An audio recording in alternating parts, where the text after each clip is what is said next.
Merci Mourad, sans oublier l'info internet du jour. Ne bougez pas Mourad. Oui, vous croyez à la fin du monde? Non, bien sûr, la version Maya. Non, n'importe laquelle. Bien sûr, il y a une fin de monde en fin de compte. Ah oui, un jour, oui. Dans 4 milliards et demi d'années, nous dit-on, de la NASA. Voilà. On Alors, François Hollande et Abdelaziz Bouteflika vont probablement rejoindre votre fan club, Madame Scali, et votre Mourad à propos de la fin du monde. Alors, c'est selon le site Rue 89 de Pierre Aski, dont les auditeurs d'Atlantique écoutent régulièrement les chroniques politiques. Eh bien, selon Rue 89, le compte Twitter officiel de la radio française Europe 1 a communiqué en anglais puis en espagnol. C'était à 9h12 ce matin l'information la plus importante, selon Europe 1, de l'interview d'une demi-heure que François Hollande, de retour d'Alger, a accordé à une poignée de journalistes privilégiés et triés sur le volet. Alors, le scoop: le président français assure, je ne plaisante pas, que la fin du monde n'aura pas lieu. Alors, c'est officiel, la France s'y engage, c'est probablement le président Bouteflika, je ne sais pas, qui a convaincu Hollande que la fin du monde, c'était de l'raïta, du pipeau, comme on dit. Ça, c'est l'esprit cartésien. Mais oui. Est-ce qu'on ne nous annonce pas la fin des guerres, la fin de la violence, la fin du terrorisme, très cartésien. Mais oui, mais alors, très cartésien aussi, mais un peu silencieux, Abdel-Ilah Ben-Kéran, notre chef du gouvernement, n'a rien tweeté jusqu'à présent à ce propos. Ça ne me rassure qu'à moitié. Merci Mourad, on vous retrouve à... Atlantique Soir, jusqu'à 19h, avec Samy Elger.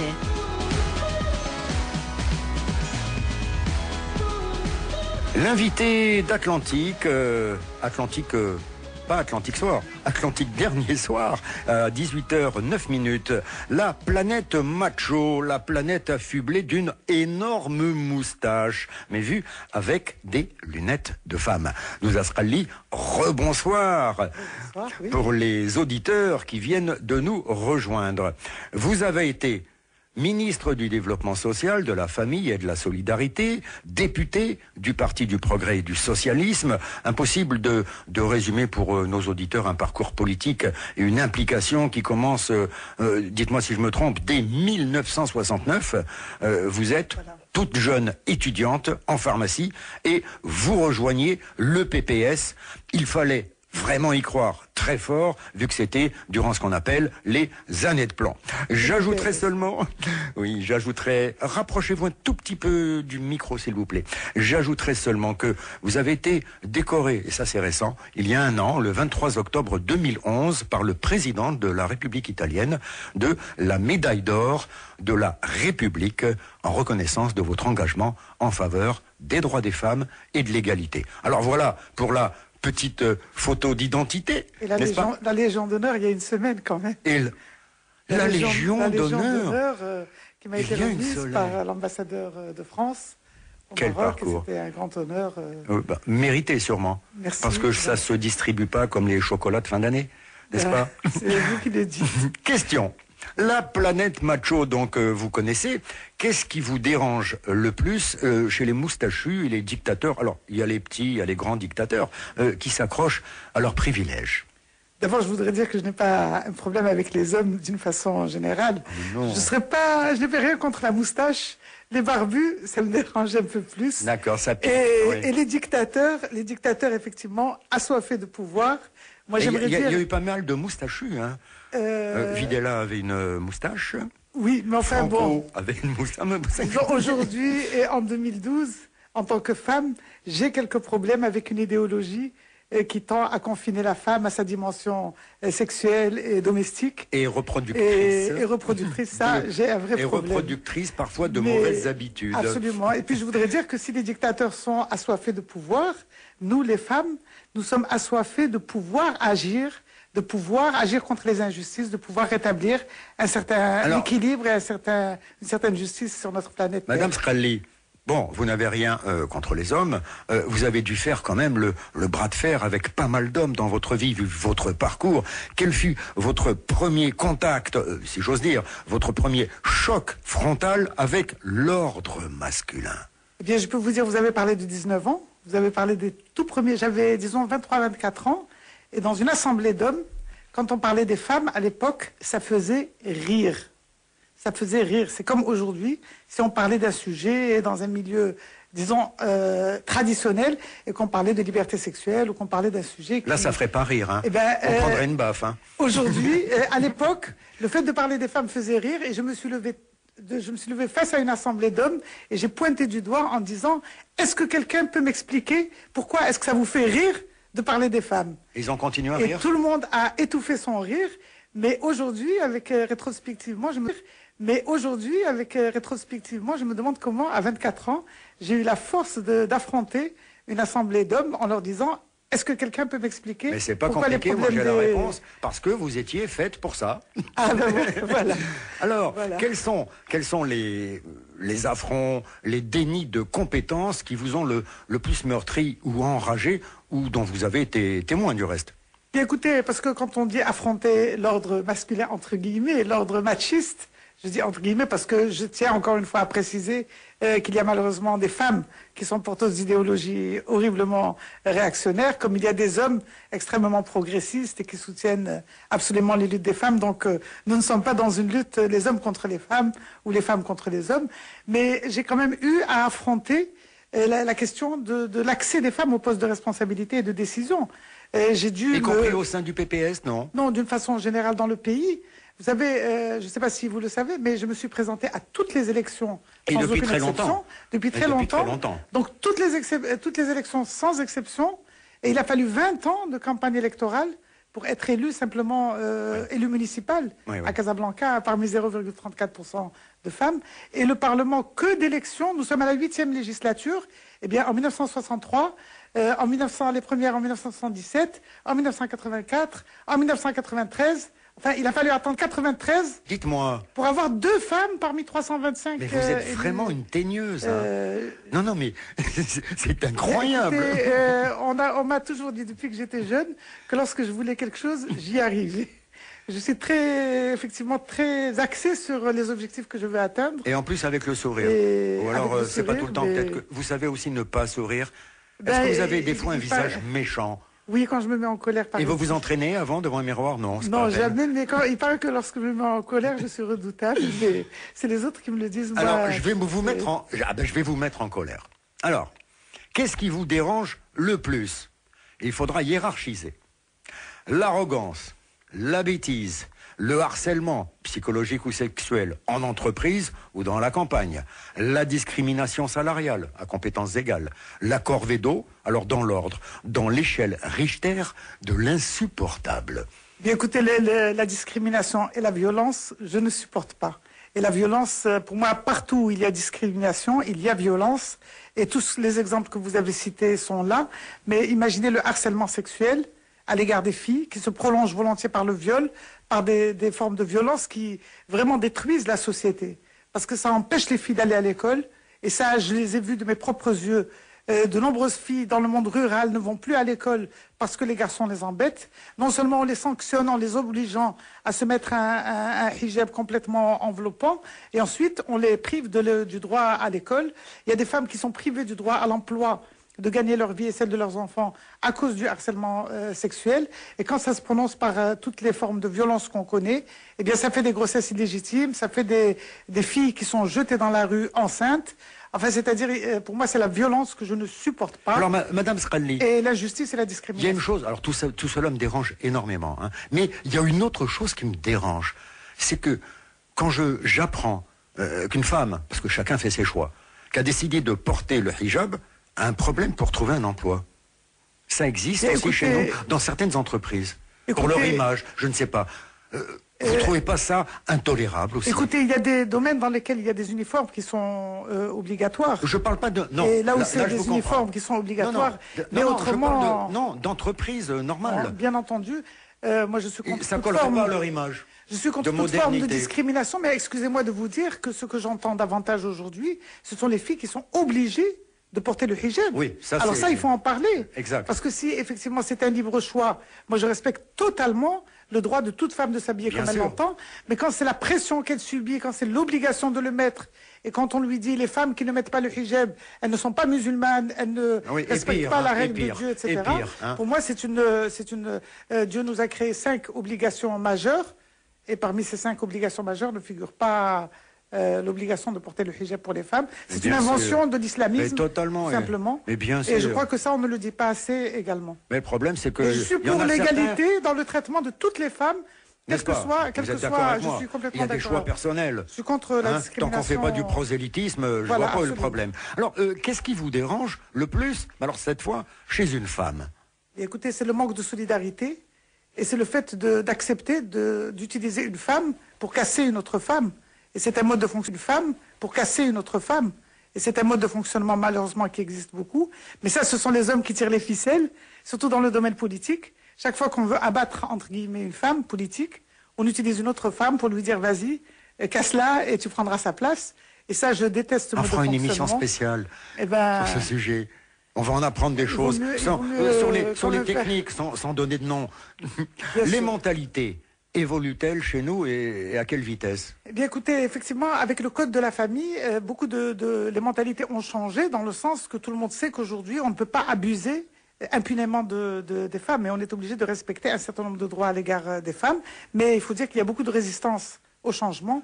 Résistance, parlons-en. Chasser le naturel, il revient au galop. La nouvelle Moudawana est une évolution incontestable, vous êtes d'accord avec moi? Mais certains juges moustachus, bon, vous avez un problème avec la moustache Non, pas particulièrement. Mais quand je dis moustachu, il y a plein de connotations. Bien sûr. Font de la résistance. Alors, on peut toujours rêver, mais faudrait-il d'autorité leur adjoindre une femme juge pour garantir l'impartialité, un équilibre? On est confronté quand même à un vrai problème. Même si ma suggestion est absolument stupide. Mais quelque part, vous savez, je vous ai dit au début, les femmes et les hommes, on peut trouver très bien des hommes extrêmement progressistes. Mais il faut lancer des appels d'offres. On fait comment au niveau de la justice? Non, c'est-à-dire c'est au niveau de la loi. Moi, ce qui m'inquiète aujourd'hui beaucoup plus, c'est le fait qu'on est menacé de régression en ce qui concerne la loi, puisqu'on entend parler d'une proposition de loi qui ramène l'âge minimum du mariage à 16 ans. Et ça, c'est intolérable. Pour nous, le Code de la famille, c'est un acquis irréversible. Et j'espère que les forces politiques marocaines et démocratiques ne laisseront jamais faire un tel recul au détriment des droits des... On a l'impression qu'elles sont un peu molles sur ce dossier. Eh bien écoutez, ça ne doit pas être les femmes toutes seules, ça doit être les hommes et les femmes, ça doit être porté par les hommes et les femmes. Politique, on se dit, oh là là, faut pas trop brusquer les électeurs potentiels, les traditionnels, Parce non, tout ça, c'est une forme de pensée des hommes, mais pas des femmes, parce que les femmes... mais parce que quand même, le roi Mohamed VI a été en pointe. Et alors bon, justement, Sa Majesté, le roi Mohamed VI a joué un rôle extrêmement important. Oui, mais est-ce que l'intendance un rôle de leadership pour la promotion des droits des femmes? C'est moi l'intendance, c'est pas forcément des officiels. Mais les mentalités doivent être gérées, on doit leur faire une sensibilisation pour les faire évoluer et non pas aller dans le sens du poil et accepter de baisser l'âge du mariage pour faire plaisir à certaines personnes qui sont déséquilibrées. Si elles veulent absolument épouser une jeune fille de 16 ans et moins, ça veut dire que ce sont des gens qui devraient aller se soigner. Parce que la place d'une petite fille de moins de 18 ans est à l'école. Et non pas, disons, dans un mariage ou dans un... Ou alors les deux, au moins les deux.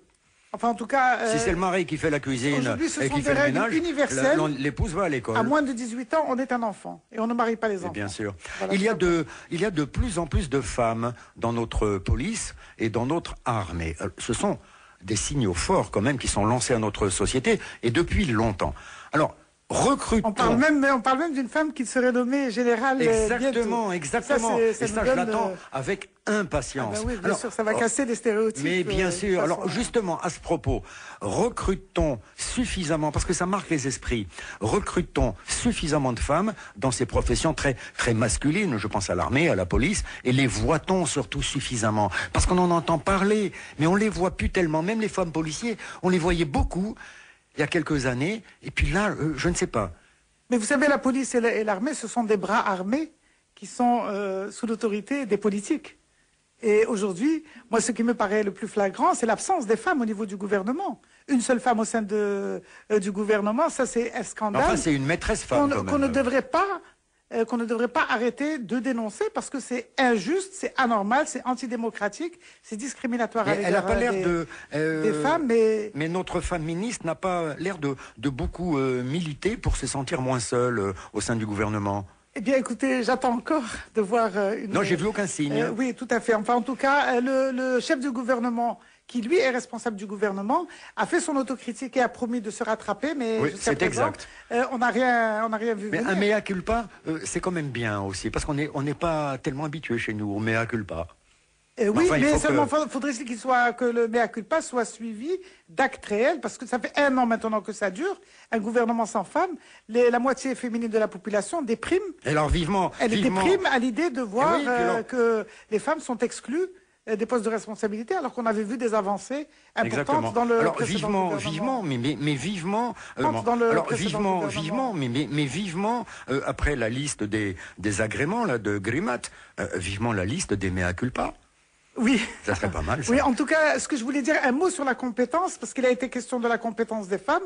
Moi, j'ai 2 questions à poser, même si je suis pas là pour poser des questions. Si, si, non, Premièrement, non. Vous êtes une femme politique. est-ce que tous les vous hommes- posez des questions. Est-ce que tous les hommes qui sont en charge des dossiers publics sont compétents, premièrement? Et deuxièmement, est-ce qu'on n'a pas tenu compte du fait que la compétence féminine se manifeste de façon évidente dans tous les concours des grands établissements? La faculté de médecine regorge, il y a 60 à 65%. On a un de peu femmes. l'impression dans ce Il y a pays. le l'ISCAE, il y a tous les établissements de haut niveau qui recrutent sur concours objectifs. Ce sont les filles qui ont la majorité. Oui, mais alors on a quand même le sentiment, dans ce pays, que aujourd'hui, encore en 2012, alors qu'on a réformé la Constitution, qu'on a réduit un peu les prérogatives royales, qu'il faut que ce soit toujours le roi qui monte en pointe pour Bien, imposer justement, des femmes. Justement, aujourd'hui, c'est la déclaration que j'ai vue, si la presse a été fidèle, que j'ai vue dans un des journaux ce matin, de la part de la ministre Bassima Harkaoui, qui dit que s'il n'y a pas eu de femmes au gouvernement, c'est parce que le roi n'a pas Voilà. joué le rôle de rectificateur en Ben quelque oui, sorte. eh oui, eh Bien oui. non, Sa Majesté le roi a montré de façon claire son engagement en faveur de la promotion des droits des femmes, mais Mais je on pense, attend le je gouvernement. pense que sur ce dossier, au moins, le souverain ne doit pas être très content du tout. Alors, je suis un homme barbu, de surcroît. Quelle est la question, d'après vous, que mon machisme génétique, parce qu'il en reste sûrement quelque chose, même si je me soigne, et mon inconscient m'ont interdit de vous poser? Quelle question ai-je oublié de vous poser à 18h25? Comment on pourrait imaginer un Maroc si c'était l'inverse? Si nous avions un seul homme dans un gouvernement avec 30 femmes, comment imaginerait-on le Maroc s'il y avait 87% de femmes au Parlement et seulement 17% d'hommes? Si on avait le président du Parlement qui était une femme, la présidente de la Chambre des conseillers qui serait une femme, le président de la Cour suprême qui serait une femme, les présidents de toutes les grandes instances qui seraient des femmes. Oui. Comment est-ce que les hommes se sentiraient? Est-ce qu'ils ne seraient pas démoralisés? Est-ce qu'ils se sentiraient pas harcelés sexuellement? On ne sait jamais, non? Ou Ça en tout cas existe, démoralisés le harcèlement et- sexuel de la part des femmes. Est-ce Ah qu'ils non, non, mais ça accepteraient? Est-ce qu'ils existe. ne monteraient pas au créneau pour rectifier le tir? Eh bien, Oui, apprenons un peu fatalement. à nous mettre à la place des autres, je crois. Eh oui. Avant-dernière question, et vous me direz si elle est machiste, celle-là encore. Avec toutes vos activités, vous avez eu le temps d'entrer dans votre cuisine, là, ou bien vous l'envisagez, de cuisiner un petit plat spécial pour ce réveillon de fin du monde? Non, j'adore faire la cuisine, mais je n'ai pas eu le temps, effectivement. J'adorerais voir les hommes en faire un peu plus de cuisine, mais la cuisine politique, qui est faite exclusivement par les hommes, n'ouvre pas beaucoup l'appétit, il faut le dire. Alors, la cuisine, pourquoi pas? C'est un art. Donc la dans politique, lequel, c'est bon pour le régime. Non, C'est le spectacle Non, qu'on je nous voulais, offre. je voulais saluer le savoir-faire et la créativité féminine en matière culinaire, d'art culinaire. Et le couscous, qui date, vous savez, du 7e siècle, eh bien, c'est le fruit d'un savoir-faire, on ne le dit pas suffisamment, d'un savoir-faire très recherché des femmes pour poser des plats qui Et on est conviennent vendredi. à tous les membres de la famille. Et on est vendredi. Voilà. Vos dernières volontés à quelques minutes ou à quelques heures du cataclysme? Eh bien, d'abord, c'est qu'il n'y ait pas de cataclysme, et ensuite qu'on ait un monde où il y aurait la fin, justement, de la violence, de la faim, de toutes les guerres et de tout ce qui nous empêche. Et également la fin des discriminations à l'égard des femmes, où on aurait un monde paritaire, un monde qui permettrait aux hommes et aux femmes et aux enfants et aux personnes handicapées de vivre Alors, pleinement leur vie. Si on réussit à survivre, est-ce que vous aurez encore plus la niaque, comme ils disent en France, dans les banlieues, pour ce combat? Ben, si c'était à refaire, je le referais, sans hésiter. Merci Madame Scalli. Nous Merci. allons retrouver Sarah Rami pour le premier grand journal du soir.